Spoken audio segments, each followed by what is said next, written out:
I want to ride my bicycle. I want to ride my bike. I want to ride my bicycle. I want to ride it where I like. August 16th, 1977. It was the day Elvis died, but I also remember it as the day I hopped on a 3-speed CCM and raced to the end of my street. I'd discovered locomotion.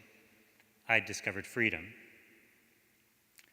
June 27th, 1987. School is out, and my older cousin invites me to ride to Port Stanley with him. I realize you don't need an automobile to travel. Southwestern Ontario is mine to discover. July 12th, 1997. Succumb to a career. I take my first vacation. There may be no better place in Ontario to cycle than across Manitoulin Island. I will always remember those 5 minutes when a deer pranced alongside me. May 10th, 2007. Needing to rediscover myself, I board a plane to Dusseldorf. Scoring a used bike for 150 euros and a cheap grocery store tent, I head off, mapless, towards Amsterdam. In no rush, I stop frequently to smell the roses and fall in love with the countryside. August 16th, 2017. Gas prices hit $63 per liter, and a zombie apocalypse has broken out in every major city in the world. I hop on my bike and head to Mexico, taking the safe roads.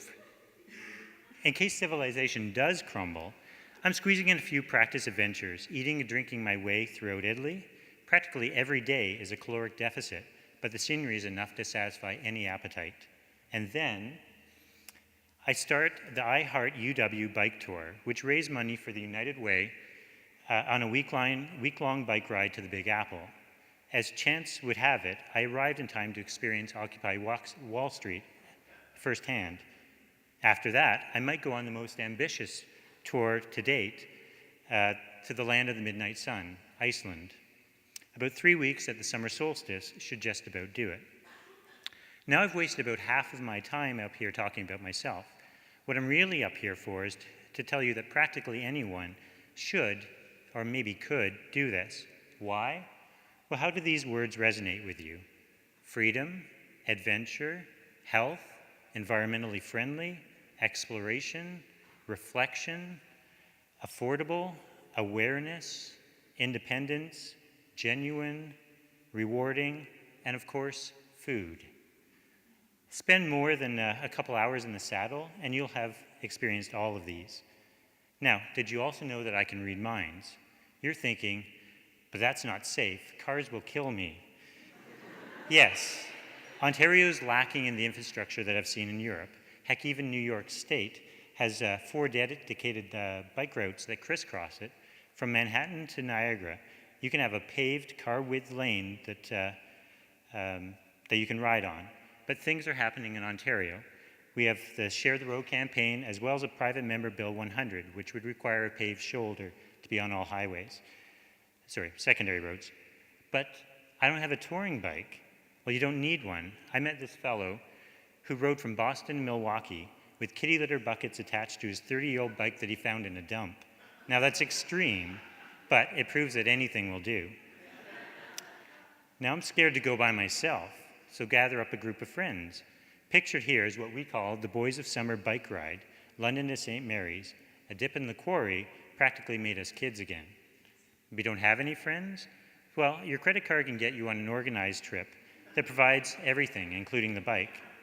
Failing that, there are huge networks online to support the solo traveler. It's what I do. But I'm not in shape. Well, if you can ride a couple blocks, you could probably ride 50 kilometers. It's mental. The first 2 days are the hardest. The solution? Start small. My experience is that it just takes a short time for the brain to stop complaining and enjoy the ride. The exercise is far more rewarding than a treadmill. Don't believe me? Take it from a veteran and a first-time tourist. Touring is best described as discovery, discovering a new part of the world, discovering a perspective on a familiar part of the world. James Shelley. 70-kilometer bike ride, plus 40-degree heat, plus 40-minute continuous uphill climb on the bike, plus unbelievable landscape in Tuscany equals the adventure of a lifetime. Kelly Lynn Appleby. So the world is out there to be explored and appreciated.